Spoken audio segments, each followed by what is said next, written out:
Welcome to Take a Leopard channel. In today's video, I'll show you how to add someone on Microsoft Teams. Now, just go to chat from your Microsoft Teams. On here, click on new chat, and you could enter the name of the people you want to add in the chat. For example, let's say I enter a name. Then I can just click on their name and send them a message from here. But that is if they're on Microsoft Team. But what if they're not on Microsoft Team? What to do then? So to do that, what you have to do is here inside chat at the bottom left, you'll find an option called invite to teams. Just click on this.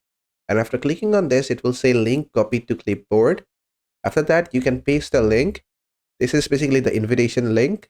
If somebody doesn't have Microsoft Teams or they cannot find you, you could just go ahead and send them this link. So just send them this link over email or social media platforms like Messenger, WhatsApp, anything. Just do this, and after that they will be able to click on this link and join Microsoft Teams and chat with you. And basically that is it. And that is how to add someone on Microsoft Teams. I hope this video was helpful. If it was, please give it a thumbs up and don't forget to subscribe.